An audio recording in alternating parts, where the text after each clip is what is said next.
화려한 밤, 여우는 빛나는 남자들 사이를 오가며 도시의 숨결을 취합니다. 익숙한 유혹 속에서 어느 날 이상하리만큼 맑은 기운을 지닌 한 청년을 만납니다. 손을 뻗는 대신 망설임이 먼저 찾아옵니다. 욕망이 멈춘 자리에서 불빛은 더 차갑게 반짝입니다.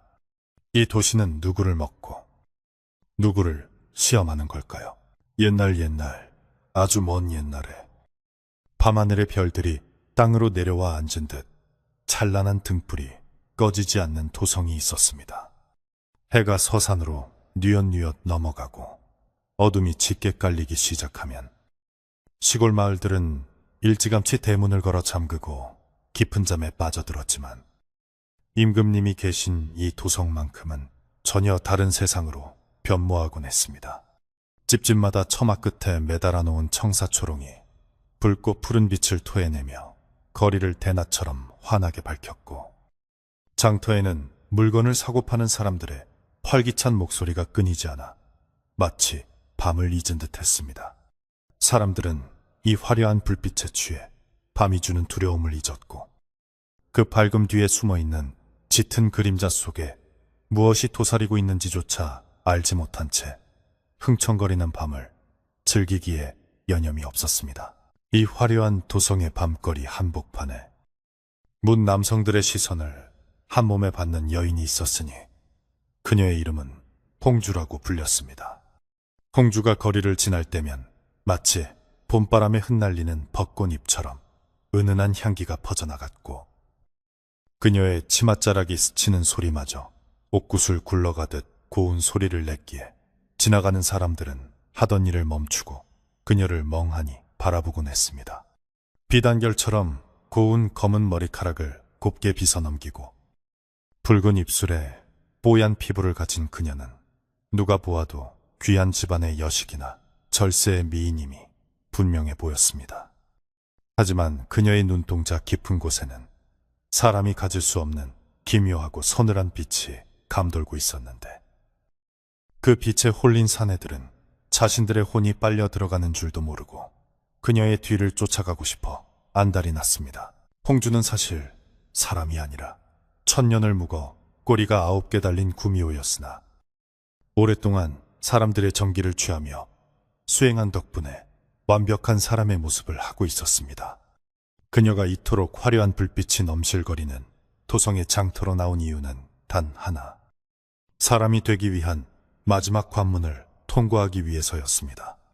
전설에 따르면 1000명의 남자에게서 기운을 얻고 마지막으로 티 없이 맑고 순수한 영혼을 가진 사내의 정기를 취하면 짐승의 굴레를 벗어던지고 온전한 사람이 되어 영원한 삶을 누릴 수 있다고 했습니다. 홍주는 이미 수많은 사내를 거쳐왔고 이제 단 하나의 순수한 기운만을 남겨두고 있었기에 오늘 밤 그녀의 발걸음은 그 어느 때보다 신중하고 간절했습니다.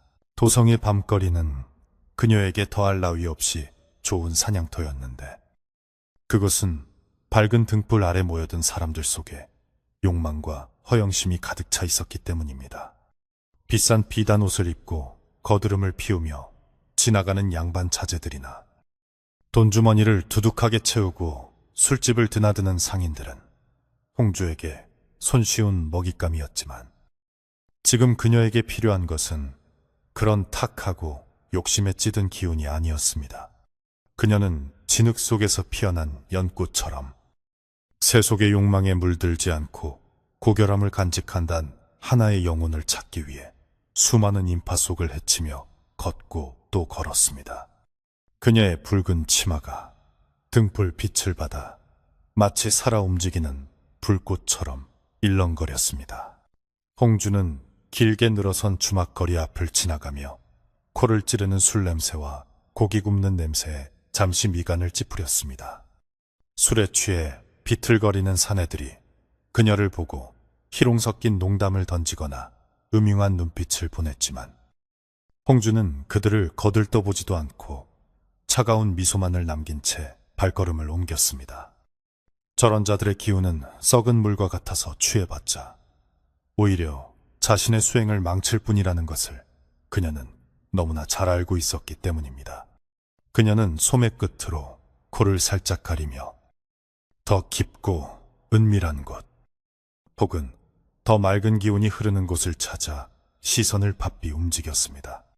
화려한 등불이 오히려 사람의 눈을 멀게 한다는 것을 그녀는 누구보다 잘 이용하고 있었습니다.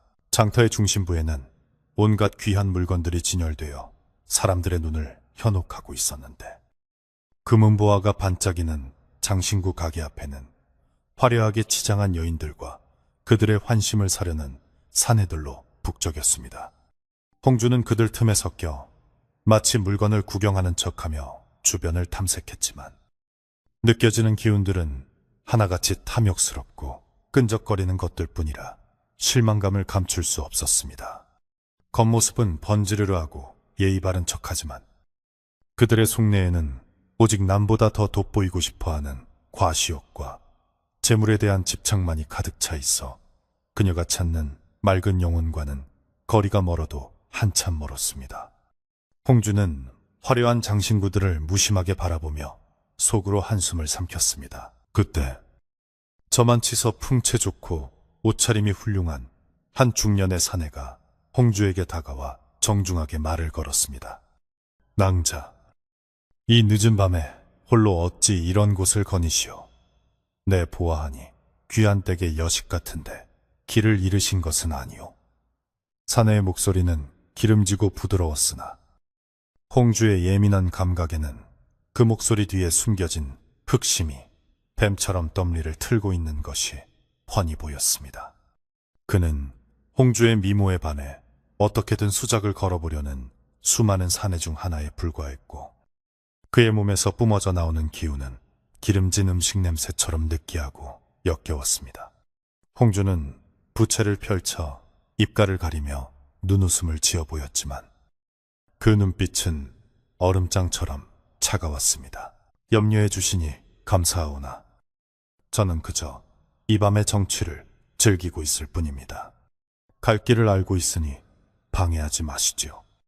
홍주의 목소리는 꾀꼬리처럼 고왔지만 거절의 뜻은 단호하고 명확했습니다. 사내는 무한한 듯 헛기침을 하며 물러섰고 홍주는 다시금 인파 속으로 미끄러지듯 사라졌습니다. 그녀는 인간들이란 참으로 어리석은 존재라고 생각했습니다. 눈앞에 있는 아름다움에 눈이 멀어 그 속에 감춰진 날카로운 발톱을 보지 못하고 스스로 불 속으로 뛰어드는 불나방처럼 파멸을 자초하니 말입니다. 하지만 그런 어리석음 덕분에 그녀가 지금까지 살아남아 1000년을 버틸 수 있었던 것이니 한편으로는 고마워해야 할 일일지도 모른다고 생각하며 씁쓸한 미소를 지었습니다. 밤이 깊어갈수록 도성의 불빛은 더욱더 화려하게 타올랐고 거리의 소음은 절정에 달했다가 조금씩 잦아들 기미를 보였습니다. 홍주는 이제 장터의 중심을 벗어나 조금 더 한적한 골목길 쪽으로 발걸음을 옮겼는데, 그곳은 서민들이 사는 거주지와 맞닿아 있어 화려함은 덜했지만 사람 냄새가 더 짙게 배어있는 곳이었습니다. 혹시나 가난하지만 마음만은 풍요롭고 깨끗한 선비나 때 묻지 않은 청년이 그곳에 있지 않을까 하는 일말의 기대감을 안고서였습니다. 돌담길을 따라 걸으며 그녀는 담장 너머로 들려오는 아이들의 잠투정 소리와 다듬이질 소리를 들으며 묘한 향수에 젖기도 했습니다. 골목 어귀에는 오래된 느티나무 한 그루가 서 있었고 그 아래에는 작은 평상이 놓여 있어 낮 동안 지친 사람들이 쉬어가는 쉼터 역할을 하고 있었습니다. 지금은 아무도 없는 그 평상에 잠시 걸터 앉은 홍주는 밤하늘을 올려다보았습니다. 둥근 달이 중천에 떠서 그녀를 내려다보고 있었는데 마치 그녀의 속마음을 꿰뚫어보는 듯한 달빛에 홍주는 저도 모르게 옷깃을 여미었습니다. 1000년을 기다려온 소원이 이제 코앞에 다가왔는데 마지막 한 조각을 채우지 못해 이토록 헤매야 하는 자신의 처지가 처량하게 느껴지기도 했습니다. 사람이 된다는 것이 과연 그토록 가치 있는 일일까 하는 의구심이 스치고 지나갔지만 그녀는 고개를 저어 잡념을 떨쳐냈습니다. 다시 자리에서 일어난 홍주는 골목 안쪽에서 흘러나오는 은은한 글 읽는 소리에 귀를 기울였습니다. 그 소리는 크지 않았지만 맑고 또렷하여 시끄러운 장터의 소음과는 확연히 구분되는 기운을 담고 있었습니다. 홍주의 귀가 쫑긋하며 본능적으로 그 소리가 나는 쪽으로 몸을 돌렸습니다. 화려한 기와집들이 늘어선 곳이 아니라 조금은 허름해 보이지만 정갈하게 정돈된 어느 작은 집에서 흘러나오는 소리였습니다. 그녀는 발소리를 죽이고 고양이처럼 살금살금 그 집 담장 아래로 다가갔습니다. 담장 너머로 보이는 창호지 문에는 희미한 호롱불 그림자가 일렁이고 있었고 그 그림자 속에는 책을 읽고 있는 사람의 실루엣이 비쳤습니다. 그 집 앞을 서성거리며 기운을 탐색하던 홍주는 가슴이 두근거리는 것을 느꼈습니다. 그동안 수없이 맡아왔던 탁한 냄새가 아니라 마치 깊은 산속 옹달샘에서 갓 길어올린 물처럼 청량하고 깨끗한 기운이 그 방 안에서 흘러나오고 있었기 때문입니다. 이것이야말로 그녀가 그토록 찾아 헤매던 마지막 재물, 순수하고 맑은 영혼의 기운임이 틀림없어 보였습니다. 홍주는 기쁨을 감추지 못하고 입가에 회심의 미소를 지으며 어떻게 하면 저 방 안에 있는 사내를 밖으로 유인해낼 수 있을지 고민하기 시작했습니다. 너무 급하게 다가가면 상대가 놀라 달아날 수도 있으니 아주 자연스럽고 우아하게 그물을 던져야 했습니다. 홍주는 온 매무새를 가다듬고 머리에 꽂은 비녀를 고쳐 꽂으며 가장 아름답고 처연한 표정을 지었습니다. 그리고는 마치 길을 잃고 곤경에 처한 여인인 척 연기하며 대문 앞을 서성거리기 시작했습니다. 그녀는 일부러 작은 한숨을 내쉬기도 하고 옷자락이 스치는 소리를 내며 안에 있는 사람의 주의를 끌려 애썼습니다. 밤바람이 차갑게 불어와 그녀의 얇은 옷자락을 흔들었고 그 모습은 누가 보아도 보호해주고 싶은 가련한 여인의 모습 그 자체였습니다. 도성의 불빛이 닿지 않는 이 어둑한 골목에서 홍주는 스스로가 빛나는 등불이 되어 사내를 유혹할 준비를 마쳤습니다. 그때 삐그덕하는 소리와 함께 굳게 닫혀있던 대문이 조심스럽게 열렸습니다. 홍주는 놀란 척하며 뒤로 물러섰지만 그녀의 눈은 이미 문을 열고 나오는 사람을 날카롭게 관찰하고 있었습니다. 문을 열고 나온 사람은 예상대로 젊은 선비였는데 낡고 빛바랜 도포를 입고 있었지만 그 눈빛만은 별처럼 초롱초롱하게 빛나고 있었습니다. 그는 늦은 밤 집 앞을 서성이는 여인을 보고 당황한 기색이 역력했으나 곧 예의를 갖추어 정중하게 물었습니다. 누구시기에 이 야심한 밤에 남의 집 앞을 서성이십니까? 혹시 무슨 급한 사정이라도 있으신지요? 그의 목소리는 낮고 차분했으며 그 어떤 사심도 담겨있지 않은 깨끗한 울림이 있었습니다. 홍주는 고개를 숙이고 수줍은 듯한 목소리로 대답했습니다. 소녀, 잠시 길을 잃어 헤매다가 글 읽는 소리에 이끌려 저도 모르게 발걸음을 멈추게 되었습니다. 밤은 깊고 인적은 드문데 댁의 불빛이 너무나 따스해 보여 잠시 쉬어가고자 했을 뿐 딴 뜻은 없사옵니다. 그녀는 말꼬리를 흐리며 살짝 고개를 들어 선비의 눈을 바라보았습니다. 달빛 아래 드러난 그녀의 얼굴은 숨 막힐 듯 아름다웠고 선비는 순간적으로 말을 잇지 못하고 그녀를 응시했습니다. 하지만 그의 눈빛은 여느 사내들처럼 욕망으로 번들거리는 것이 아니라 공경에 처한 사람을 걱정하는 연민과 순수한 호기심으로 가득 차 있었습니다. 선비는 잠시 망설이는 듯 하더니 이내 결심한 듯 대문을 활짝 열며 말했습니다. 밤이슬이 차갑습니다. 누추하지만 안으로 드시어 잠시 몸이라도 녹이고 가시지요. 따뜻한 차라도 한 잔 대접해 드리겠습니다. 홍주는 속으로 쾌재를 부르며 겉으로는 주저하는 척하다가 조심스럽게 집 안으로 발을 들여놓았습니다. 마당은 좁았지만 티끌 하나 없이 깨끗하게 쓸려 있었고 한쪽 구석에는 작은 화단이 정성스럽게 가꾸어져 있어 집주인의 성품을 짐작하게 했습니다. 홍주가 마당에 들어서자 집안의 공기가 미묘하게 바뀌는 듯 했지만 선비는 눈치채지 못한 채 그녀를 방으로 안내했습니다. 방 안으로 들어선 홍주는 소박하지만 정갈한 방의 풍경에 잠시 시선을 두었습니다. 벽에는 낡은 산수화 한 폭이 걸려 있었고 책상 위에는 일담한 책과 붓, 그리고 은은하게 타오르는 호롱불이 놓여 있었습니다.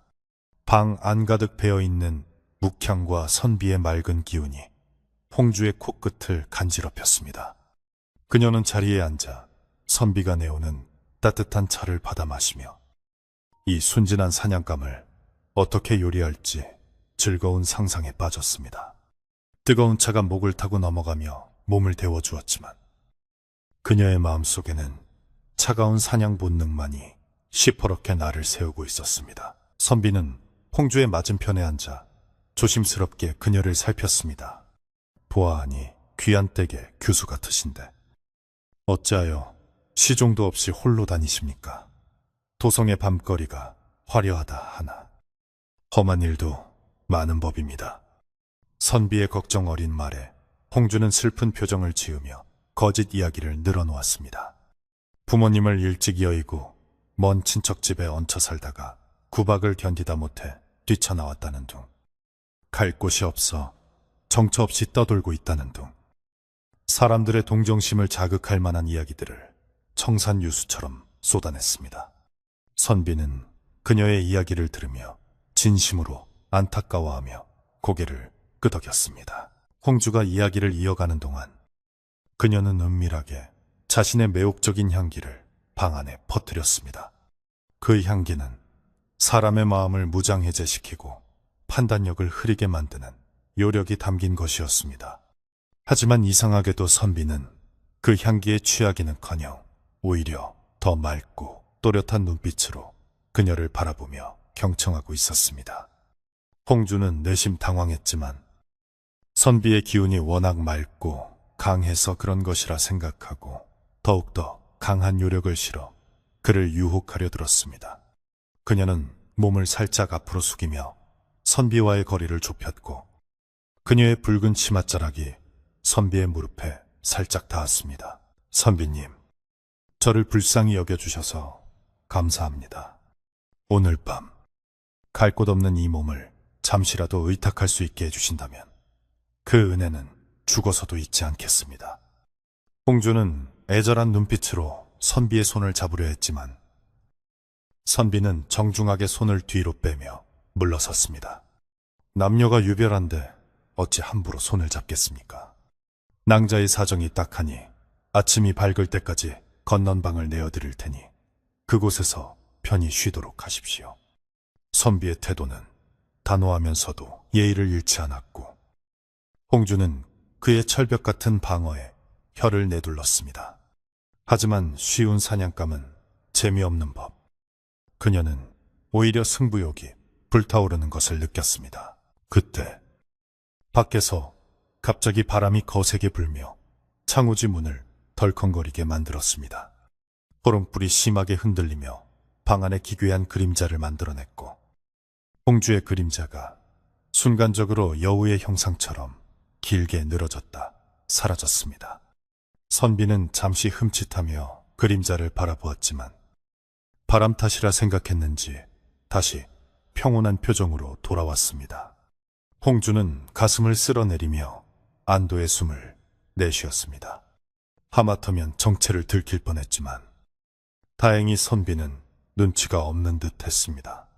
그녀는 다시 마음을 가다듬고 오늘 밤 안에 반드시 이 선비의 기운을 취하리라 다짐했습니다. 밤은 점점 더 깊어가고 도성의 불빛들도 하나둘씩 꺼져가고 있었지만 이 작은 초가집의 불빛만은 여전히 위태롭게 타오르고 있었습니다. 홍주는 선비가 내어준 건넌방으로 들어가지 않고 끈질기게 선비의 곁에 머물며 기회를 엿보았습니다. 그녀는 선비에게 책에 관한 이야기를 묻기도 하고 시를 읊어달라고 조르기도 하며 어떻게든 그와의 대화를 이어가려 했습니다. 선비는 처음에는 곤란해했지만 학문에 대한 열정이 남달랐기에 홍주의 질문에 하나하나 성실하게 답해 주었습니다. 두 사람의 그림자가 호롱불빛을 받아 벽에 나란히 비치며 묘한 긴장감이 감도는 밤이 깊어만 갔습니다. 홍주는 선비와의 대화 속에서 그의 이름이 선우라는 것을 알게 되었고 그가 과거 시험을 준비하며 홀로 어렵게 공부하고 있다는 사실도 알게 되었습니다. 가난하지만 비굴하지 않고 외롭지만 고독에 잠식되지 않은 그의 단단한 내면은 홍주에게 더욱더 강렬한 식욕을 불러일으켰습니다. 저런 영혼을 삼킨다면 천년의 기다림이 결코 헛되지 않으리라는 확신이 들었습니다. 그녀는 이제 마지막 수를 던질 준비를 하며 입가에 의미심장한 미소를 머금었습니다.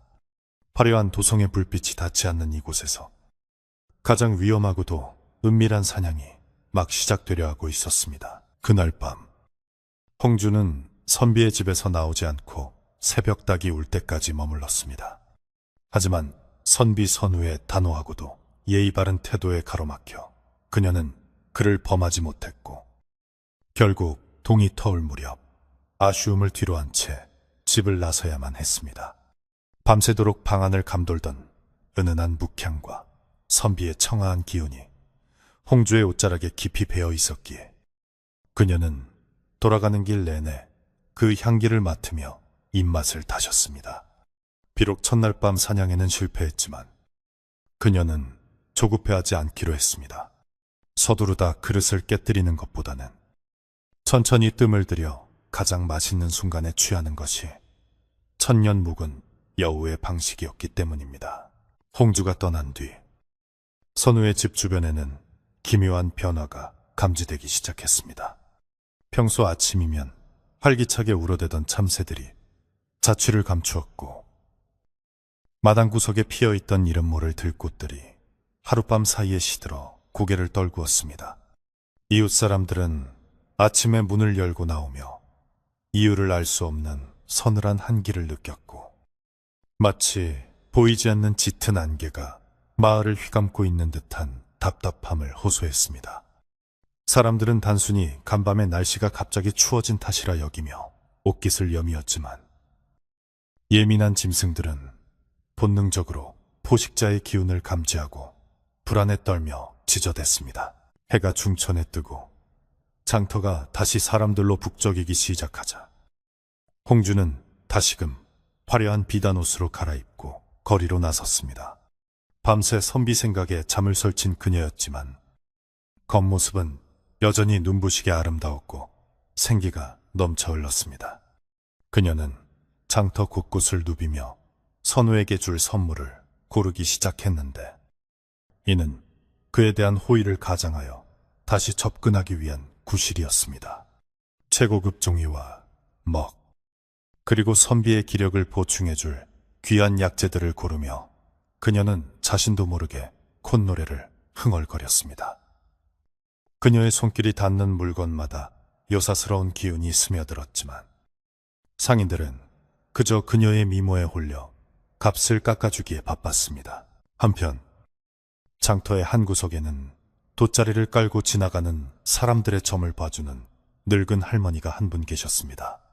삼신할매라고 불리는 이 노파는 눈이 멀어 앞을 보지 못했지만 마음의 눈으로 사람의 운명을 꿰뚫어 본다고 하여 마을 사람들 사이에서 용하다고 소문이 자자한 인물이었습니다. 쭈글쭈글한 손으로 엽전을 만지작거리고 있던 할머니는 갑자기 불어오는 비릿한 바람 냄새에 콧잔등을 찌푸리며 하던 일을 멈추었습니다. 그것은 단순히 생선 가게에서 나는 비린내가 아니라 오래된 무덤 속에서나 맡을 수 있는 눅눅하고 불길한 피냄새와도 같았습니다. 홍주가 약재상을 지나 점집 근처를 지나갈 때였습니다. 좌판에 앉아있던 삼신할매가 갑자기 벌떡 일어나 지팡이로 바닥을 탕탕 내리치며 고함을 질렀습니다. 내 인연, 어디서 감히 꼬리를 감추고 사람 행세를 하려 드느냐. 장터를 오가던 사람들이 깜짝 놀라 발걸음을 멈추고 할머니를 쳐다보았습니다.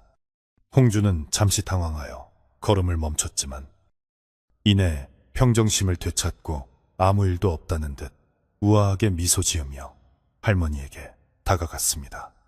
할머니, 눈이 어두우셔서 헛것을 보신 모양입니다. 저는 그저 지나가는 길손일 뿐입니다.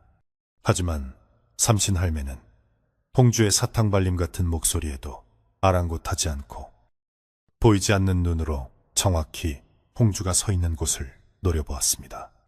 눈은 멀었어도 코는 뚫려 있다.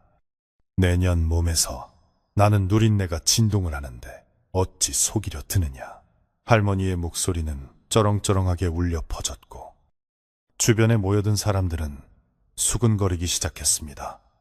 홍주는 속으로 뜨끔했지만 사람들 앞에서 정체가 탄로 날까 두려워 짐짓 불쾌한 표정을 지으며 말했습니다. 노망이 드셔도 단단히 드셨군요. 귀한 사람을 보고 막말을 하시니 관아에 고하여 혼쭐을 내드릴까요? 홍주의 서슬퍼런 위협에도 할머니는 물러서지 않고 오히려 한 걸음 더 다가와 홍주의 앞을 가로막았습니다. 그리고는 목소리를 낮춰 홍주만이 들을 수 있는 은밀한 경고를 던졌습니다. 지나치게 밝은 불빛은 눈을 멀게 하는 법이다. 네가 탐내는 그 빛이 너를 태워주길. 불꽃이 될 줄은 모르고 불나방처럼 달려드는구나. 썩 물러가라. 네가 건드려서는 안 될 사람이다.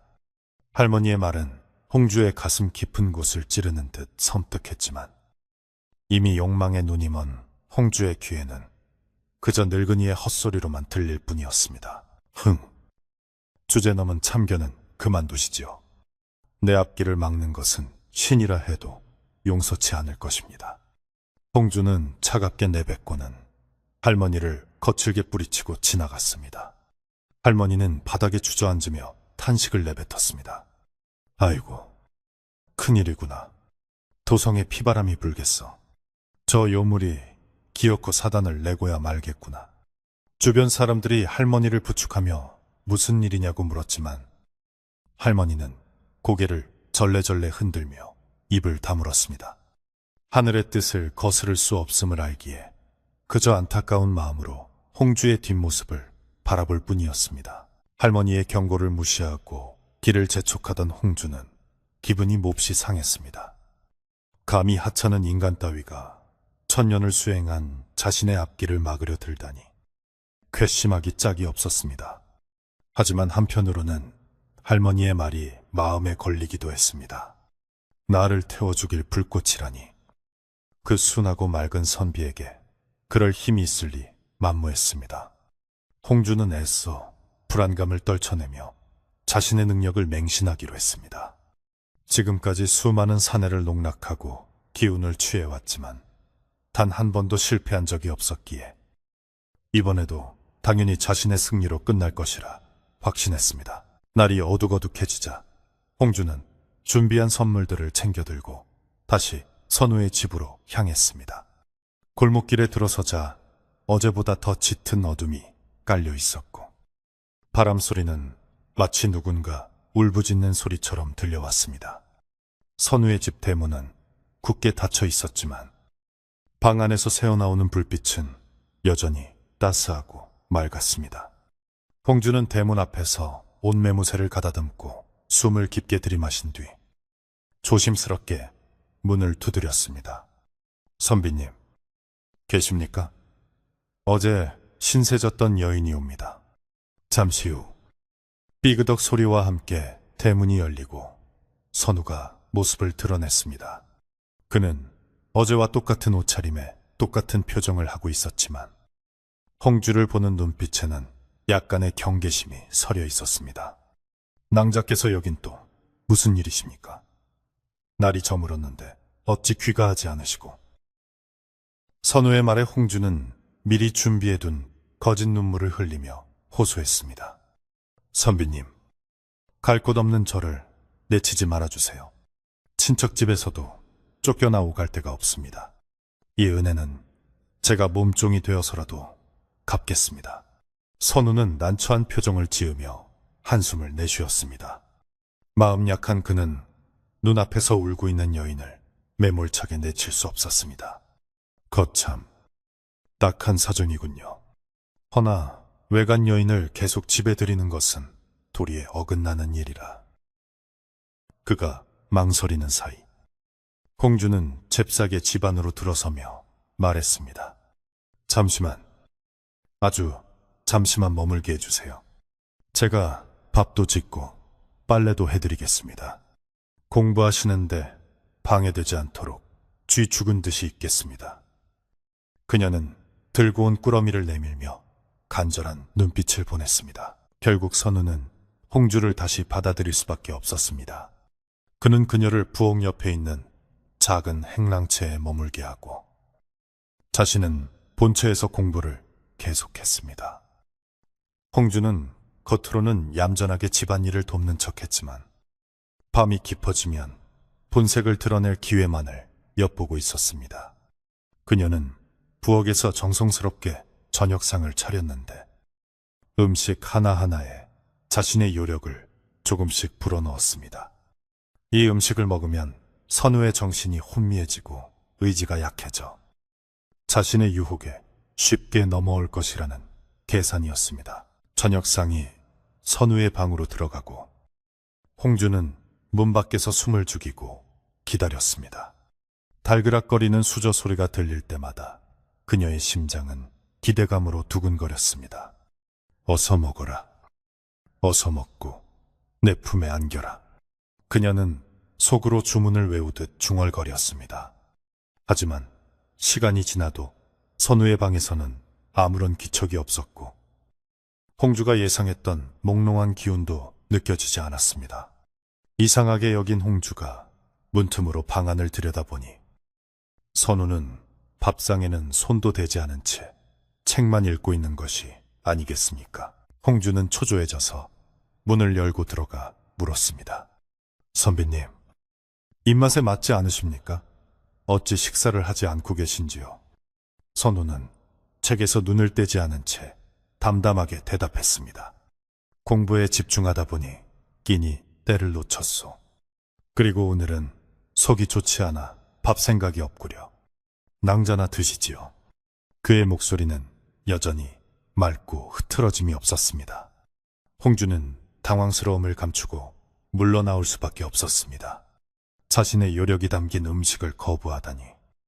우연인지 아니면 그가 무언가를 눈치챈 것인지 알 수 없어 혼란스러웠습니다. 그날 밤 마을에는 기이한 소문이 돌기 시작했습니다.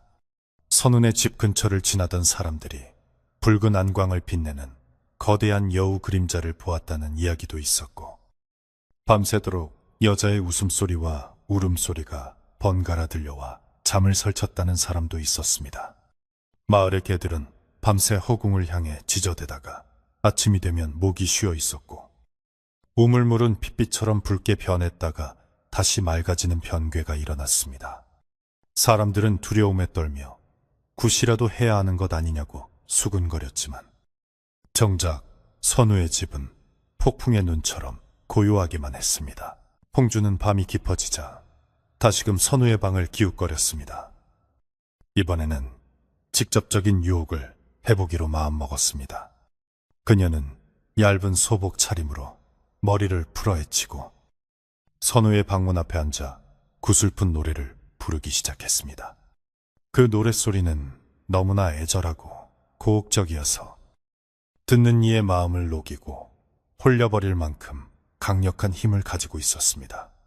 바람도 숨을 죽이고 달빛도 구름 뒤로 숨어버린 깊은 밤. 홍주의 노랫소리만이 선우의 집 담장을 넘어 골목길로 퍼져나갔습니다. 방 안에 있던 선우는 책장을 넘기던 손을 멈추었습니다. 그의 미간이 살짝 찌푸려졌고 쥐고 있던 붓끝이 미세하게 떨렸습니다.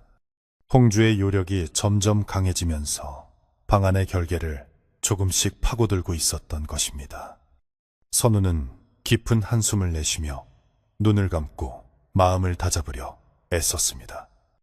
하지만 문 밖에서 들려오는 여인의 울음 섞인 노래는 그의 귓가에 끈적하게 달라붙어 떨어지지 않았습니다. 그것은 단순한 노래가 아니라 천년의 세월 동안 수많은 사내를 파멸로 이끌었던 마성의 주술이었습니다. 홍주는 선우의 마음이 흔들리고 있음을 직감했습니다. 방 안에 맑았던 기운이 조금씩 탁해지며 틈이 생기고 있었기 때문입니다. 그녀는 노래를 멈추고 방문을 살며시 밀었습니다. 문은 잠겨있지 않았고 스르르 열리는 문틈 사이로 선우의 흔들리는 등이 보였습니다. 선비님, 밤이 너무 춥고 외롭습니다. 저를 혼자 두지 마세요. 홍주는 뱀처럼 유연하게 방 안으로 미끄러져 들어가 선우의 등 뒤로 다가갔습니다.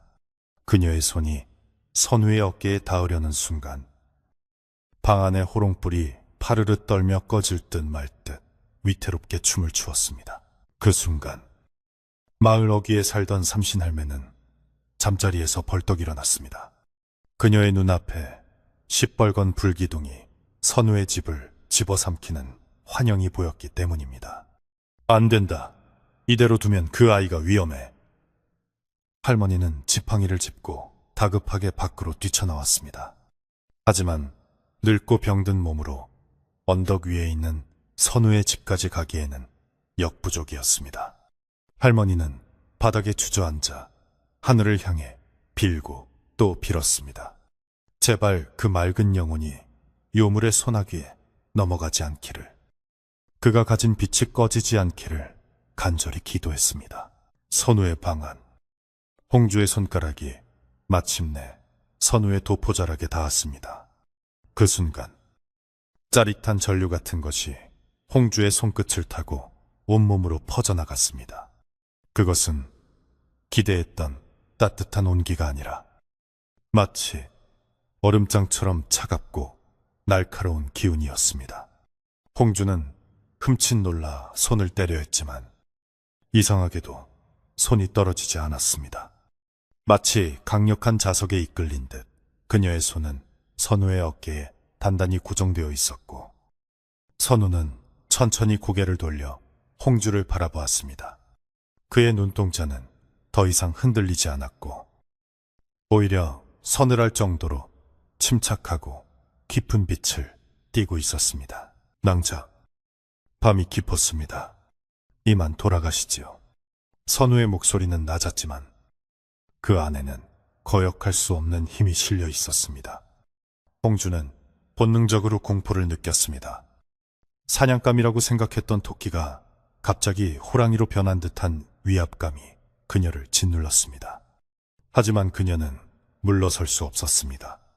여기까지 와서 빈손으로 돌아갈 수는 없다는 오기가 발동했습니다. 그녀는 요력을 최대한 끌어올려 선우의 눈을 정면으로 응시했습니다. 선배님, 저를 원하시잖아요. 솔직해지세요. 그녀의 눈동자가 붉게 빛나며 선우의 정신을 지배하려 들었습니다. 그러나 선우는 눈 하나 깜짝하지 않고 그녀의 시선을 받아냈습니다. 오히려 그의 눈빛이 점점 더 강렬해지며 홍주의 붉은 안광을 밀어내고 있었습니다. 방 안의 공기는 팽팽하게 당겨진 활시위처럼 긴장감으로 가득 찼고 두 사람 사이에는 보이지 않는 기싸움이 치열하게 벌어졌습니다. 밖에서는 바람이 미친 듯이 불어대며 창문을 때렸고 마당에 있는 나무들이 비명을 지르듯 흔들렸습니다. 마을 전체가 숨을 죽이고 이 기이한 밤의 결말을 기다리고 있는 듯 했습니다. 홍주는 당황했습니다. 자신의 매혹술이 통하지 않는 인간은 처음이었습니다. 아니, 통하지 않는 정도가 아니라 오히려 자신의 기운이 빨려 들어가는 듯한 기분마저 들었습니다. 이 자는 대체 정체가 뭐지? 두려움이 엄습했지만 그녀는 이미 너무 깊이 들어와 버렸습니다. 지금 물러서면 내상만 입고 쫓겨날 것이 분명했습니다. 그녀는 마지막 승부수를 띄우기 위해 숨겨두었던 9개의 고리를 드러낼 준비를 했습니다. 인간의 탈을 벗어던지고 본연의 모습으로 그를 제압하리라 마음먹은 것입니다. 선우의 집 기와 지붕 위로 검은 구름이 몰려들고 달빛마저 완전히 자취를 감추었습니다. 도성의 화려한 불빛은 저 멀리서 아른거릴 뿐 이곳은 철저하게 고립된 어둠 속에 갇혀 있었습니다. 늙은 점쟁이의 경고를 무시한 대가가 서서히 다가오고 있었지만 홍주는 아직 그것을 깨닫지 못한 채 파멸의 구덩이로 한 발짝 더 내디뎠습니다. 평온해 보이던 선비의 방 안에서 사냥꾼과 사냥감의 위치가 뒤바뀔지 모르는 위태로운 밤이 절정을 향해 치닫고 있었습니다. 칠흑 같은 어둠이 내려앉은 방 안. 선우와 홍주 사이에는 숨 막힐 듯한 침묵만이 감돌고 있었습니다. 바람이 문풍지를 세차게 흔들어대며 기괴한 소리를 내질렀지만 두 사람의 귀에는 서로의 거친 숨소리만이 들려올 뿐이었습니다. 홍주의 손은 여전히 선우의 어깨 위에 놓여 있었으나 그녀는 그 손을 통해 전해지는 기운이 심상치 않음을 뼈저리게 느끼고 있었습니다. 그것은 따뜻한 피가 흐르는 인간의 살결이 아니라 마치 천년 묵은 바위처럼 단단하고 차가운 무언가였습니다. 홍주는 본능적으로 손을 떼고 뒤로 물러서려 했지만 보이지 않는 끈이 그녀를 다쳐매고 있는 듯 몸이 말을 듣지 않았습니다. 그녀의 등줄기를 타고 식은땀이 한 방울 흘러내렸는데 이는 그녀가 구미호로 살아온 지난 세월 동안 단 한 번도 느껴보지 못한 공포의 감각이었습니다. 홍주는 애써 마음을 진정시키며 자신의 요력을 다시금 끌어올리기 시작했습니다. 눈앞의 사내는 비록 기운이 맑고 강하다. 하나 고작 인간일 뿐. 천년을 수련한 자신의 상대가 될 수는 없다고 스스로를 다독였습니다. 그녀는 붉게 충혈된 눈으로 선우를 노려보며 입술 사이로 가늘고 날카로운 소리를 내뱉었습니다. 그것은 사람의 언어가 아닌 짐승의 울음소리와도 같았는데 상대방의 고막을 찢고 들어가 뇌를 마비시키는 주술이 담겨 있었습니다. 방 안의 공기가 부르르 떨리며 파장을 일으켰고 책상 위의 호롱불이 금방이라도 꺼질 듯 위태롭게 너울거렸습니다. 그러나 선우는 그 괴기스러운 소리에도 눈 하나 깜짝하지 않고 마치 돌부처처럼 앉아 홍주를 응시할 뿐이었습니다. 그대의 목소리에는 슬픔과 원한이 서려 있군요. 무엇이 그토록 그대를 짐승의 길로 이끌었습니까? 선우의 목소리는 차분하다 못해 서늘하기까지 했습니다. 그는 홍주의 공격을 전혀 개의치 않는다는 듯 오히려 그녀의 내면을 꿰뚫어보는 질문을 던졌습니다. 홍주는 그의 태도에 자존심이 상하고 분노가 치밀어 올랐습니다. 감히 먹잇감 주제의 포식자를 동정하고 가르치려 들다니 용서할 수 없는 일이었습니다. 닥쳐라. 내 놈이 무엇을 안다고 짓거리느냐. 나는 곧 신이 될 몸이다. 너 같은 미천한 인간의 기운을 취해 완전한 존재로 거듭날 것이다. 홍주는 소리치며 손톱을 날카롭게 세워 선우의 목을 향해 뻗었습니다. 그 순간 방 안의 풍경이 기묘하게 일그러지기 시작했습니다. 홍주의 손톱이 선우의 목에 닿기 직전 허공에서 투명한 막이 나타나 그녀의 손을 튕겨냈습니다. 챙 하는 쇳소리와 함께 불꽃이 튀었고 홍주는 비명을 지르며 뒤로 나뒹굴었습니다. 그녀의 손끝은 마치 불에 데인 듯 검게 그을려 있었고 극심한 고통이 밀려왔습니다. 이게 무슨 조화냐. 홍주는 믿을 수 없다는 듯 자신의 손과 선우를 번갈아 바라보았습니다. 선우는 여전히 자리에 앉아 있었지만 그의 주변에는 아까와는 전혀 다른 기운이 감돌고 있었습니다. 그것은 맑고 순수한 선비의 기운이 아니라 요괴를 멸하고 악을 베어내는 서슬퍼런 칼날 같은 기운이었습니다. 선우는 천천히 자리에서 일어나 홍주를 내려다보았습니다. 그의 키가 평소보다 훨씬 커 보였고 등 뒤로는 거대한 산과 같은 위압감이 느껴졌습니다. 나는 그대가 내 발로 걸어 들어오기를 기다렸다. 도성의 화려한 불빛에 숨어 수많은 사람을 해친 요물이 스스로 덫에 걸려들 때까지 인내하고 또 인내했지. 선우의 말 한마디 한마디가 천둥소리처럼 방안을 울렸습니다. 홍주는 그제야 자신이 끔찍한 함정에 빠졌음을 깨달았습니다. 그녀가 느꼈던 그 맑고 순수한 기운은 사실 그녀를 유인하기 위해 선우가 일부러 흘려보낸 미끼였던 것입니다. 홍주는 공포에 질려 뒷걸음질 쳤지만 방안은 이미 그녀가 들어올 때와는 완전히 다른 공간으로 변해 있었습니다. 벽과 천장, 바닥에는 눈에 보이지 않던 붉은 글씨의 부적들이 빼곡하게 드러나 빛을 발하고 있었고 창문과 문은 결계에 막혀 굳게 닫혀 있었습니다. 이곳은 나의 집이자 동시에 너 같은 요물을 가두는 감옥이다. 선우가 발을 한 걸음 내디딜 때마다 방바닥이 울리며 홍주를 압박해왔습니다. 홍주는 탈출구를 찾아 사방을 둘러보았지만 어디에도 틈은 보이지 않았습니다. 그녀는 쥐새끼처럼 도간에 든 꼴이 되고 말았습니다. 내 눈, 정체가 무엇이냐? 그냥 선비가 아니었구나. 홍주가 악에 받쳐 소리쳤습니다. 선우는 씁쓸한 미소를 지으며 대답했습니다. 나는 글을 읽는 선비이기도 하지만 밤이면 그대와 같은 어둠의 존재들을 사냥하는 추적자이기도 하다. 내 조상 대대로 물려받은 업보이자 사명이지. 선우의 눈빛이 매섭게 빛났습니다. 그는 소매 안에서 낡은 붓 한 자루를 꺼내 들었는데 그 붓 끝에서는 먹물 대신 푸르스름한 광채가 뿜어져 나오고 있었습니다. 홍주는 그 붓이 평범한 물건이 아님을 직감하고 온몸의 털을 곤두세웠습니다. 홍주는 이제 더 이상 인간의 모습을 유지할 여력이 없었습니다. 생존 본능이 발동하면서 그녀의 얼굴이 일그러지고 입이 튀어나오며 날카로운 이빨이 드러났습니다. 고운 비단옷이 찢어지며 꼬리 9개가 흉측하게 솟구쳐 올랐습니다. 그녀는 괴성을 지르며 본연의 구미호 모습으로 변해 선우에게 달려들었습니다.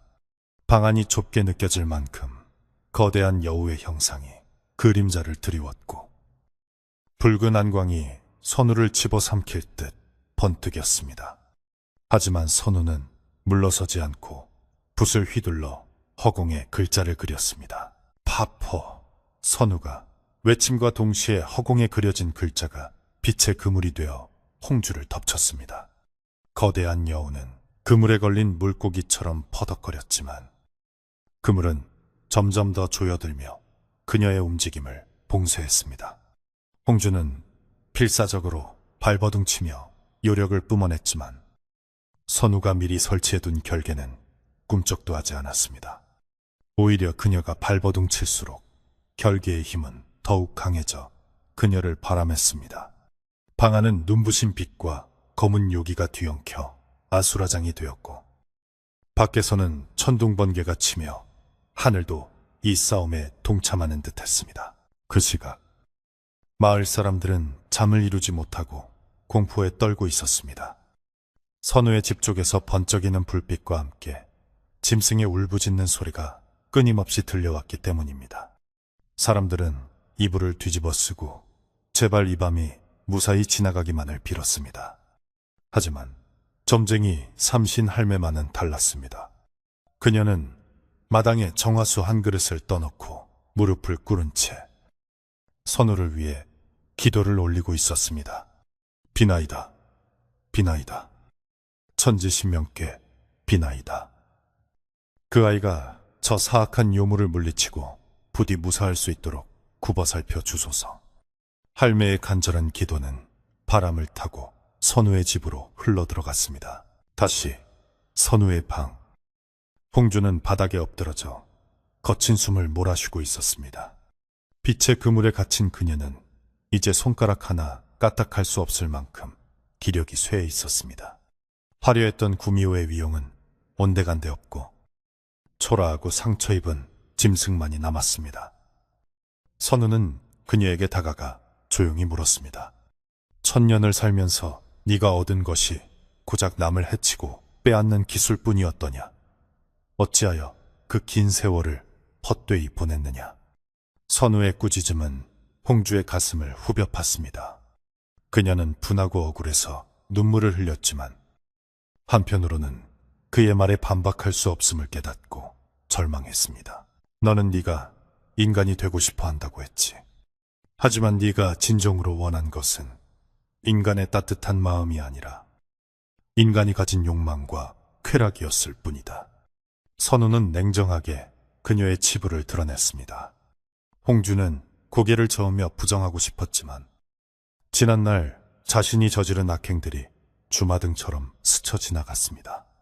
수많은 사내를 유혹하고 그들의 가정을 파탄내며 즐거워했던 자신의 모습이 끔찍하게 느껴지기 시작했습니다. 그것은 인간이 되기 위한 수행이 아니라 그저 짐승의 욕심을 채우기 위한 사륙이었을 뿐이었습니다. 선우는 붓을 거두고 바닥에 앉아 홍주를 바라보았습니다. 그의 눈빛에서 살기가 사라지고 다시금 연민의 정이 피어올랐습니다. 네가 가진 그 힘은 본래 하늘이 내린 선물이었을 터. 그것을 올바르게 썼다면 너는 진작에 신선이 되어 하늘에 올랐을 것이다. 하지만 너는 쉬운 길을 택했고 결국 괴물이 되어버렸다. 선우의 말은 홍주의 굳어버린 마음을 조금씩 녹였습니다. 그녀는 처음으로 자신의 삶을 되돌아보게 되었습니다. 화려한 도성의 불빛 아래서 그녀는 과연 행복했을까? 아니면 그저 채워지지 않는 허기에 시달리는 굶주린 짐승이었을 뿐일까? 죽여라. 차라리 나를 죽여라. 홍주는 힘없는 목소리로 중얼거렸습니다. 패배감과 수치심에 더 이상 살아갈 용기가 나지 않았습니다. 하지만 선우는 고개를 가로저었습니다.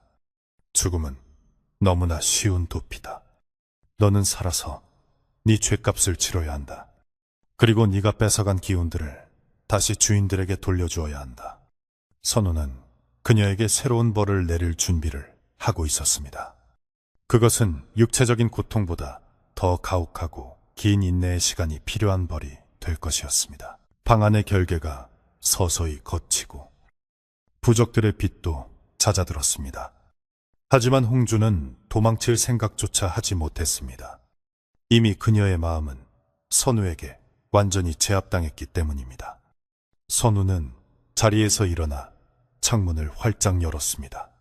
밤하늘의 구름이 걷히고 둥근 보름달이 다시 모습을 드러내며 방안을 환하게 비추었습니다.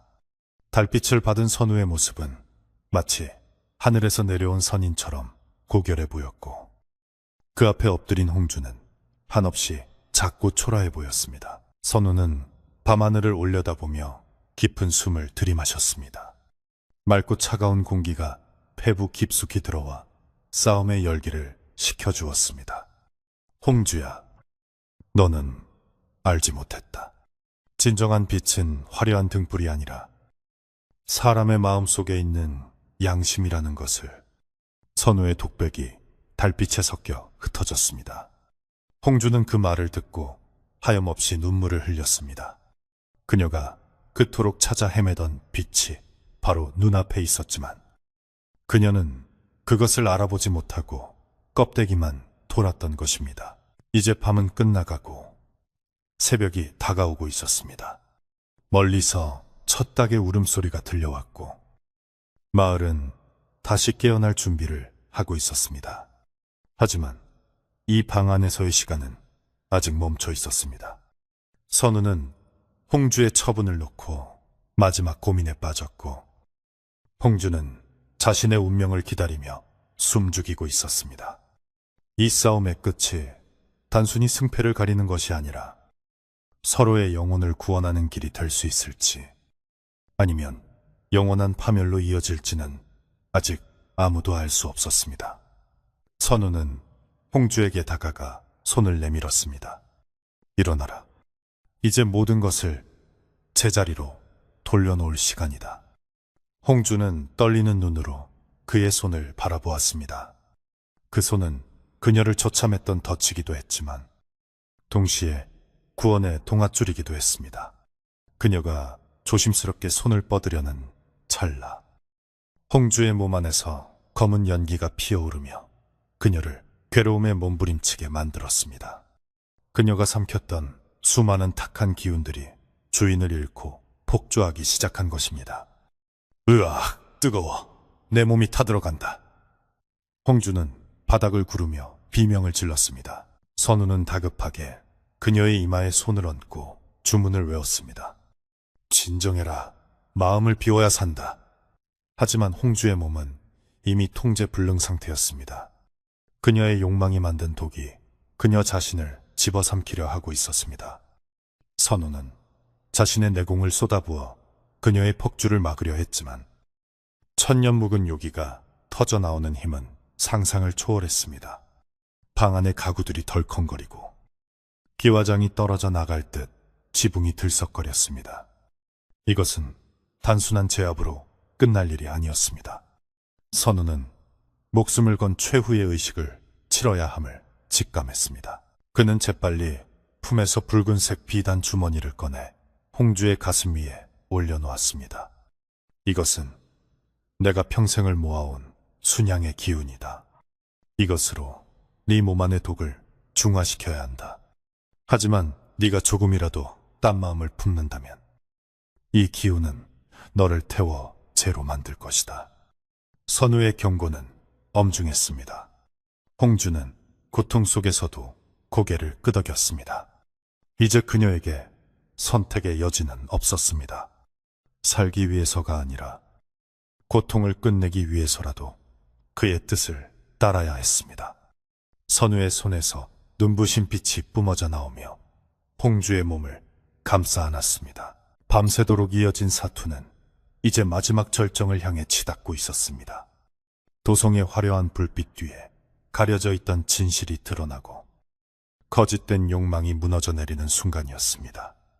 마을 사람들은 알지 못하는 그들만의 전쟁이 이 작은 초가집 안에서 치열하게 그리고 슬프게 펼쳐지고 있었습니다. 과연 선우는 홍주를 정화하고 마을의 평화를 지킬 수 있을지, 아니면 함께 파멸의 길을 걷게 될지, 새벽의 여명이 밝아오기 전까지는 아무도 장담할 수 없는 일이었습니다. 선우의 손에서 뿜어져 나온 순양의 기운은 붉은 비단 주머니를 통과하며 눈부신 황금빛으로 변해 홍주의 몸을 휘감았습니다.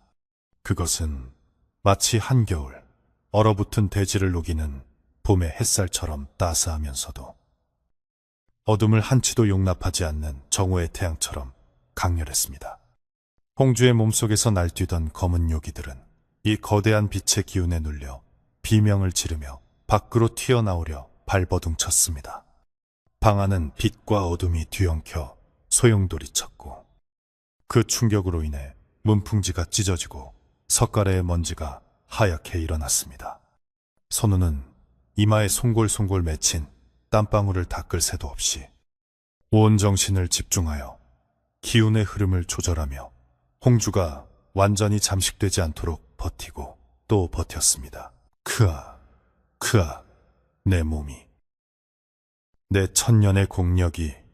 홍주는 자신의 몸에서 힘이 빠져나가는 것을 느끼며 절규했습니다.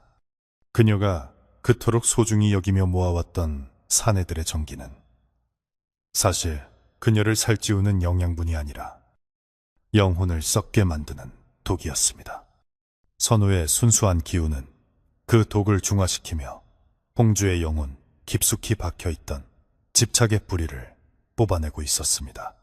고통은 끔찍했지만 동시에 홍주는 난생 처음으로 무거운 짐을 내려놓는 듯한 기묘한 해방감을 느꼈습니다.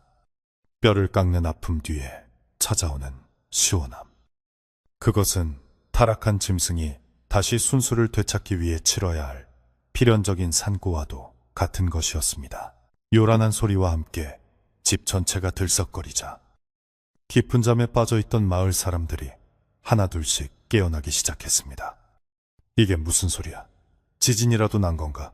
아니, 저기 선비님 댁에서 불빛이 번쩍거려 사람들은 횃불을 들고 웅성거리며 선우의 집 앞으로 모여들었습니다. 평소 조용하고 점잖던 선비의 집에서 이런 난리가 났으니 마을 사람들의 걱정과 호기심은 극에 달했습니다. 개들은 미친 듯이 짖어댔고 겁에 질린 아이들은 부모의 바짓가랑이를 잡고 울음을 터뜨렸습니다. 고요하던 새벽의 마을은 순식간에 벌집을 쑤셔놓은 듯 소란스러워졌고 모두의 시선은 불안하게 흔들리는 선우의 방문에 고정되었습니다. 그때 인파를 헤치고 삼신할매가 지팡이를 짚으며 나타났습니다. 그녀의 눈은 여전히 감겨 있었지만 얼굴에는 안도감과 경외심이 교차하고 있었습니다. 다들 물러서시오. 지금 저 안에서는 인간의 힘으로는 어쩔 수 없는 싸움이 벌어지고 있어. 함부로 문을 열었다가는 큰 화를 입을 것이오. 할머니의 호통에 사람들은 흠칫 놀라 뒷걸음질 쳤습니다. 할매, 도대체 저 안에 뭐가 있길래 이러는 거요? 선비님은 무사한 거요? 마을 청년이 다급하게 물었지만 할머니는 대답 대신 굳게 닫힌 방문을 향해 합장하고 주문을 외울 뿐이었습니다. 나쁜 기운은 물러가고 맑은 기운만 남을지어다. 방 안에서의 상황은 이제 막바지에 다다르고 있었습니다. 홍주의 몸에서 빠져나온 검은 연기는 천장을 맴돌다 선우가 미리 열어둔 창문을 통해 밤하늘로 솟구쳐 올라갔습니다. 그 연기는 허공에서 괴괴한 비명을 지르며 흩어졌고 마침내 홍주의 몸은 평온을 되찾았습니다. 꼬리 9개가 달린 구미호의 형상은 신기루처럼 사라지고 바닥에는 힘을 잃고 쓰러진 가냘픈 여인의 모습만이 남아있었습니다. 그녀의 얼굴은 창백했지만 더 이상 요사스러운 기운은 느껴지지 않았습니다. 화려한 치장은 모두 사라지고 낡고 수수한 소복만이 그녀의 몸을 감싸고 있을 뿐이었습니다. 선우는 기진맥진하여 바닥에 주저앉았습니다. 그의 손에 들려있던 붉은 주머니는 빛을 잃고 평범한 천조각으로 돌아와 있었습니다. 그는 거칠게 숨을 몰아쉬며 쓰러져 있는 홍주를 바라보았습니다. 이제 그녀는 사람을 해치는 요물이 아니라 그저 갈 곳 잃은 불쌍한 영혼일 뿐이었습니다. 선우는 비틀거리는 몸을 일으켜 주전자에서 물을 따랐습니다. 그리고는 조심스럽게 홍주의 머리를 받쳐들고 물을 먹였습니다. 정신이 드느냐? 이제 모든 것이 끝났다. 그의 목소리는 지쳐 있었지만 그 어느 때보다 따뜻하고 부드러웠습니다. 홍주는 천천히 눈을 떴습니다. 그녀의 눈동자는 예전의 붉은 빛이 아닌 맑고 투명한 검은색으로 돌아와 있었습니다. 그녀는 자신의 손과 몸을 내려다보며 믿을 수 없다는 표정을 지었습니다. 제가 살아있는 것입니까? 그녀의 목소리는 떨리고 있었습니다. 힘은 사라졌지만 가슴속을 꽉 채우고 있던 답답한 허기는 더 이상 느껴지지 않았습니다. 대신 그 자리에는 알 수 없는 평온함과 슬픔이 자리 잡고 있었습니다. 그녀는 선우를 바라보며 하염없이 눈물을 흘렸습니다. 어찌하여 저를 살리셨습니까? 저는 죽어 마땅한 죄인입니다. 선우는 젖은 수건으로 그녀의 얼굴을 닦아주며 조용히 말했습니다. 죽음으로 죄를 씻는 것은 너무나 쉬운 일이다. 너는 살아서 네가 저지른 업보를 갚아야 한다. 네가 가진 힘은 사라졌지만 대신 너에게는 진심이라는 새로운 씨앗이 심어졌다. 이제부터는 남의 것을 탐하지 말고 네 스스로의 힘으로 그 씨앗을 틔워야 한다. 그것이 네가 진정한 사람이 되는 유일한 길이다. 선우의 말은 홍주의 마음에 깊은 울림을 주었습니다. 그녀는 바닥에 머리를 조아리고 오열했습니다. 천년의 세월 동안 한 번도 느껴보지 못한 참회와 감사의 눈물이었습니다. 밖에서 웅성거리는 소리가 잦아들지 않자 선우는 옷매무새를 가다듬고 방문을 열었습니다. 문이 열리자마자 쏟아져 들어오는 새벽의 찬 공기와 함께 수십 개의 눈동자가 선우를 향해 쏠렸습니다. 선비님, 무사하십니까?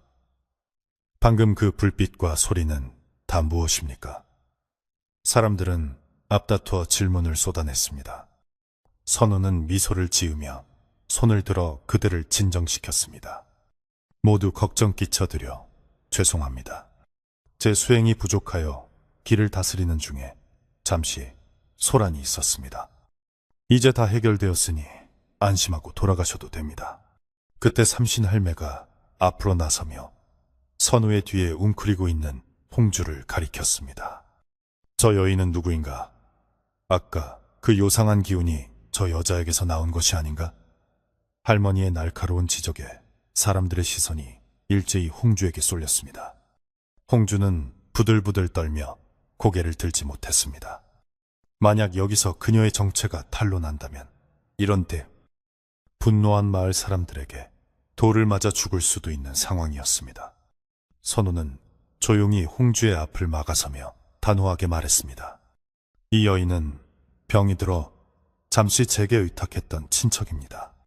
몹쓸 병마와 싸우느라 고초를 겪었으나 이제 완치되어 곧 떠날 것입니다. 다들 너그러이 봐주시지요. 선우의 거짓말은 홍주를 보호하기 위한 마지막 배려였습니다. 마을 사람들은 선우의 평소 인품을 믿었기에 고개를 끄덕이며 수긍했습니다. 아, 몹쓸 병이라니 쉽슈. 그래도 선비님이 용하셔서 다행이구먼. 그럼 선비님, 기운이 보통이 아니시지? 사람들은 안도하며 하나둘씩 흩어지기 시작했습니다. 삼신할매만이 그 자리에 남아 알 수 없는 미소를 지으며 선우에게 고개를 끄덕여 보였습니다. 그녀는 선우가 요물을 죽이지 않고 감화시켰다는 것을 눈치챈 것이었습니다. 복 받을 게야. 큰 복을 받을 게야. 할매는 중얼거리며 지팡이를 짚고 돌아섰습니다. 사람들이 모두 돌아가고 마당에는 다시 정적이 찾아왔습니다. 동쪽 하늘이 붉게 물들며 여명이 밝아오고 있었습니다.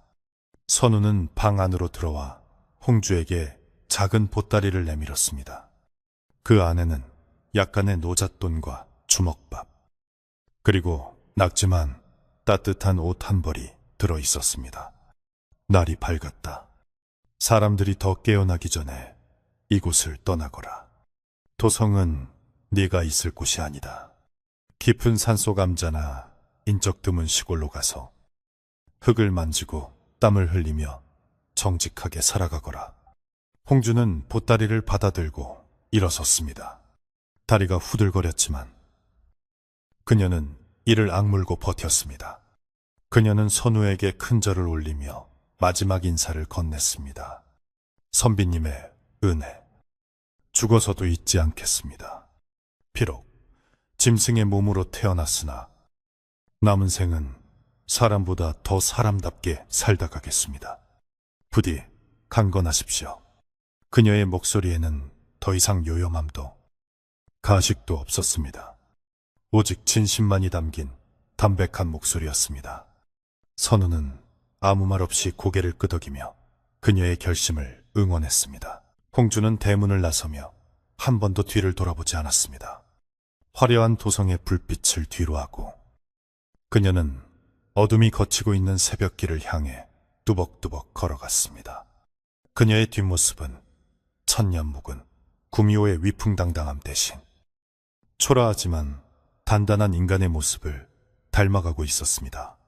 선우는 대문 앞에 서서 그녀가 골목 모퉁이를 돌아보이지 않을 때까지 오랫동안 지켜보았습니다. 차가운 새벽바람이 선우의 도포자락을 흔들었지만 그의 가슴속은 그 어느 때보다 뜨겁고 벅차올랐습니다. 홍주가 떠나고 난 뒤 선우는 빗자루를 들고 마당을 쓸기 시작했습니다. 지난밤에 격렬했던 흔적들을 지우고 흐트러진 집안을 바로잡아야 했습니다. 슥, 슥. 빗자루질 소리가 아침의 고요함을 깨우며 규칙적으로 들려왔습니다. 부서진 문풍지를 새로 바르고 넘어진 장독대를 일으켜 세우며 그는 마음속의 찌꺼기들도 함께 쓸어냈습니다.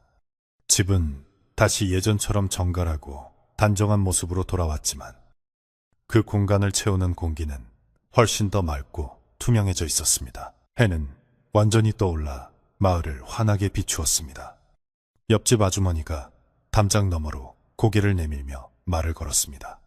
선비님, 간밤에 고생 많으셨지요. 제가 시래기 된장국을 좀 끓였는데 한 그릇 드시겠어요? 선우는 빗자루를 멈추고 환하게 웃으며 대답했습니다. 감사합니다. 덕분에 기운을 차릴 수 있겠습니다. 아주머니의 따뜻한 호의는 지난밤의 공포를 완전히 씻어내기에 충분했습니다. 마을은 언제 그랬냐는 듯 다시 활기를 되찾았고 아이들의 웃음소리가 골목길을 채웠습니다. 선우는 아주머니가 건네준 뜨끈한 국그릇을 받아들고 뗏마루에 앉았습니다. 김이 모락모락. 나는 국물 한 모금을 넘기자 긴장으로 굳어있던 온몸이 사르르 녹아내리는 것 같았습니다. 마당 한 구석.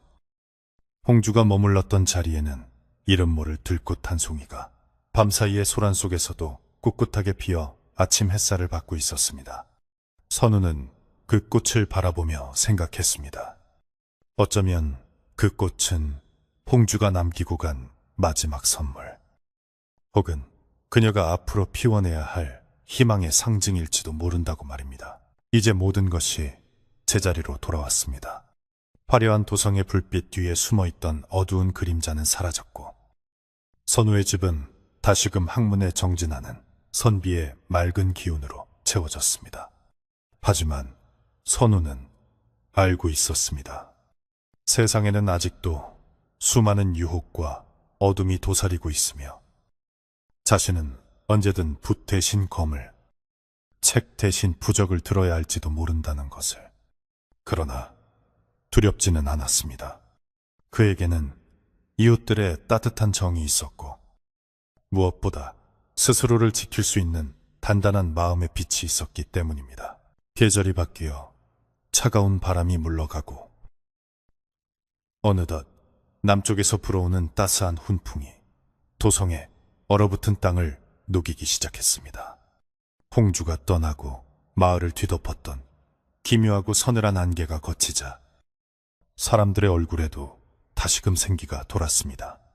선우의 집 마당에 있던 앙상한 나뭇가지에는 연두색 새순이 돋아나기 시작했고 담장 아래에는 노란 민들레가 수줍게 고개를 내밀며 봄이 왔음을 알렸습니다. 그날 밤의 소라는 마을 사람들에게 한바탕 꿈이나 도깨비 장난 같은 이야기로 남았을 뿐 누구도 그 구체적인 내막을 알지 못했기에 선우의 일상은 예전과 다름없이 평온하게 흘러갔습니다. 다만 달라진 것이 있다면 선우의 눈빛이 전보다 훨씬 더 깊고 부드러워졌다는 사실 하나뿐이었습니다. 선우는 여전히 낮에는 아이들에게 글을 가르치고 밤에는 학문에 정진하는 선비의 삶을 살았습니다. 하지만 이제 그는 단순히 책 속에 파묻혀 지내는 유생이 아니었습니다. 마을에 잦은 일이 생기면 누구보다 먼저 달려가 일손을 보태고 고민이 있는 이웃의 이야기를 밤새워 들어주는 든든한 버팀목이 되었습니다. 사람들은 선우에게서 느껴지는 알 수 없는 따뜻함과 단단함에 의지했고 그가 지나갈 때면 존경의 눈빛으로 인사를 건네곤 했습니다. 도성의 화려한 불빛 아래서 헛된 욕망을 쫓는 이들과 달리 선우는 자신의 자리에서 묵묵히 작은 등불을 밝히며 주변을 환하게 비추는 존재가 되어가고 있었던 것입니다. 어느 날 장날을 맞아 먼 지방을 돌며 물건을 파는 보부상 하나가 마을 주막에 들러 흥미로운 이야기를 풀어놓았습니다. 저기 저 북쪽 깊은 산골에 가면 아주 기이한 여인이 하나 살고 있다더군. 얼굴은 귀한 집 교수처럼 곱상하게 생겼는데 하는 짓은 영락없는 머슴이라지 뭔가. 거친 베옷을 입고 하루 종일 밭을 갈고 산을 오르내리며 약초를 캐서 병든 노인들을 돌본다고 하더구먼. 사람들은 그 이야기에 귀를 기울이며 혀를 찼습니다. 무슨 사연이 있길래 그 고운 얼굴로 산속에 처박혀 산다냐. 글쎄, 죄를 씻기 위해 수행을 한다나 뭐라나. 아무튼 그 여인 덕분에 산골 마을 사람들이 덕을 많이 본다고 하더라고. 주막 한 구석에서 국밥을 먹던 선우는 그 이야기를 듣고 조용히 미소를 지었습니다. 보부상이 묘사하는 여인의 모습에서 그는 단번에 홍주를 떠올릴 수 있었습니다. 화려한 비단 옷 대신 거친 베옷을 입고 남을 해치는 손톱 대신 남을 돕는 투박한 손을 갖게 된 그녀의 모습을 상상하니 가슴 한 구석이 뭉클해졌습니다. 그녀는 선우와의 약속대로 인간의 탈을 쓴 짐승이 아닌 진정한 사람으로 거듭나기 위해 치열하게 살아가고 있었던 것입니다. 선우는 마음속으로 그녀에게 무언의 응원을 보냈습니다. 그래, 그렇게 하나하나 채워가는 것이다. 그것이 진짜 수행이지. 봄비가 촉촉하게 내리는 어느 저녁, 선우는 처마 밑에 앉아 떨어지는 빗소리를 듣고 있었습니다. 빗물은 마당의 흙먼지를 씻어내고 세상의 모든 소음을 차분하게 가라앉혔습니다. 그때 대문 밖에서 낯익은 지팡이 소리가 들려왔습니다. 똑, 똑, 똑. 선우가 대문을 열어보니 삼신 할매가 비를 피하기 위해 처마 밑에 서 있었습니다. 선우는 반가운 마음에 얼른 할머니를 방으로 모셨습니다. 할머니, 어서 들어오십시오. 비에 옷이 다 젖으셨습니다.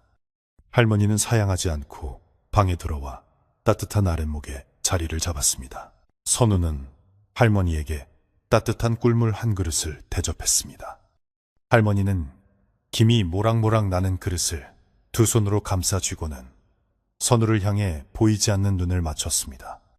선비 양반, 얼굴이 참 좋아졌어. 예전에는 맑기는 했어도 어딘가 차가운 구석이 있었는데 이제는 봄볕처럼 따스해졌구먼. 할머니의 말에 선우는 쑥스러운 듯 웃었습니다. 다 할머니께서 걱정해 주신 덕분입니다. 그때 할머니의 경고가 없었다면 저도 큰 화를 면치 못했을 것입니다. 선우는 진심을 담아 감사의 인사를 전했습니다. 할머니는 껄껄 웃으며 손을 저었습니다. 내 말이 무슨 소용이 있었겠나. 자네 마음속에 흔들리지 않는 심지가 있었으니 요물을 감화시킬 수 있었던 게지. 칼로 베는 것은 하책이요, 마음으로 품는 것이 상책이라 했는데 자네는 훌륭하게 상책을 해냈어. 할머니는 꿀물을 한 모금 마시고는 말을 이었습니다. 그 여우 계집도 자네 덕에 새 삶을 얻었으니 이보다 더 큰 공덕이 어디 있겠나. 이제 이 도성에는 더 이상 요상한 기운이 발붙일 곳이 없을 게야. 할머니의 말씀은 선우에게 그 어떤 칭찬보다 값진 위로가 되었습니다. 비가 그치고 밤이 깊어지자 이웃 사람들이 하나둘씩 선우의 집으로 모여들기 시작했습니다. 오늘은 마을 사람들이 각자 음식을 조금씩 가져와 함께 나누어 먹기로 한 날이었습니다. 옆집 아주머니는 갓 부쳐낸 고소한 빈대떡을 가져왔고 뒷집 할아버지는 직접 담근 막걸리 한 병을 들고 오셨습니다. 건너편 댁 새댁은 시원한 열무김치를 한 동이 이고 왔습니다. 선우의 작은 사랑방은 금세 사람들로 북적거렸고 맛있는 음식 냄새와 정겨운 웃음소리로 가득 찼습니다. 자자, 선비님 한 잔 받으시게. 우리 마을의 자랑 아니신가? 뒷집 할아버지가 막걸리를 가득 따라주며 호탕하게 웃었습니다. 선우는 두 손으로 공손히 잔을 받으며 감사를 표했습니다. 어르신, 과찬이십니다. 제가 한 일이라고는 그저 책을 읽는 것밖에 없습니다. 선우의 겸손한 태도에 사람들은 더욱 흐뭇해했습니다. 촛불 몇 개가 방을 밝히고 있었지만 그 빛은 도성의 화려한 청사초롱보다 훨씬 더 밝고 따뜻하게 느껴졌습니다. 그것은 기름을 태워 만든 빛이 아니라 사람과 사람 사이의 정이 만들어낸 마음의 빛이었기 때문입니다. 사람들은 둘러앉아 세상 돌아가는 이야기, 자식 키우는 이야기, 농사 짓는 이야기를 나누었습니다. 특별할 것 없는 소박한 이야기들이었지만 그 안에는 삶의 희로애락이 고스란히 담겨 있었습니다. 선우는 사람들의 이야기를 경청하며 때로는 맞장구를 치고 때로는 함께 웃었습니다. 예전에는 혼자 조용히 책을 읽는 것이 가장 큰 즐거움이라 생각했지만 이제는 이렇게 사람들과 어울리며 온기를 나누는 시간이 얼마나 소중한지 깨닫게 되었습니다. 외로운 섬처럼 홀로 빛나는 것이 아니라 함께 어우러져 숲을 이루는 삶의 기쁨을 알게 된 것입니다. 밤이 이슥해지자 사람들은 하나둘씩 자리를 털고 일어났습니다. 선비님, 오늘 정말 즐거웠습니다. 다음에 또 모입시다. 안녕히 주무시게. 선우는 대문 밖까지 나가 이웃들을 배웅했습니다. 골목길을 따라 멀어지는 이웃들의 등 뒤로 달빛이 은은하게 비추고 있었습니다. 모두가 돌아가고 다시 고요해진 마당에 서서 선우는 밤하늘을 올려다보았습니다. 며칠 전보다 조금 더 차오른 달이 맑은 빛을 뿜어내고 있었습니다. 도성의 저 멀리 번화가에서는 여전히 시끌벅적한 소음과 불빛이 아른거렸지만 선우는 더 이상 그곳을 동경하지도 두려워하지도 않았습니다. 선우는 방으로 돌아와 붓을 들었습니다. 그리고 깨끗한 종이 위에 글 한 줄을 적어 내려갔습니다. 마음이 밝으면 어둠 속에서도 길을 잃지 않고 마음이 따뜻하면 추운 겨울에도 꽃을 피울 수 있다. 그것은 홍주에게 해주고 싶은 말이자 동시에 자신 스스로에게 다짐하는 말이기도 했습니다. 그는 이 글귀를 벽에 붙여두고 매일 아침 저녁으로 마음에 새기기로 했습니다. 화려한 겉모습에 현혹되지 않고 내면의 빛을 가꾸는 삶이야말로 진정한 선비의 길임을 그는 이제 확실히 알게 되었습니다. 멀리 떨어진 북쪽 산골 마을. 작은 남자에서도 한 여인이 달을 올려다보고 있었습니다. 거친 손마디를 어루만지며 그녀는 남쪽 하늘을 향해 조용히 합장했습니다. 그녀의 얼굴에는 주름이 늘고 피부는 그을렸지만 눈빛만은 어린아이처럼 맑게 빛나고 있었습니다. 그녀는 자신이 지금 겪고 있는 고단함이 형벌이 아니라 축복임을 알고 있었습니다. 땀 흘려 일하고 누군가를 도우며 느끼는 보람이 천년 동안 훔쳐왔던 그 어떤 기운보다 달콤하다는 것을 깨달았기 때문입니다. 두 사람은 비록 멀리 떨어져 있었지만 같은 달을 바라보며 서로의 안녕을 빌어주었습니다. 이야기는 이제 끝을 향해 달려갑니다. 도성의 화려한 불빛은 언젠가 기름이 닿으면 꺼지기 마련이지만 사람의 가슴 속에 켜진 사랑과 진심의 등불은 영원히 꺼지지 않습니다. 선우는 그 등불을 지키기 위해 오늘도 묵묵히 자신의 자리를 지킬 것이고 홍주 역시 새로운 등불을 밝히기 위해 내일도 땀 흘려 살아갈 것입니다. 우리네 삶도 그러합니다.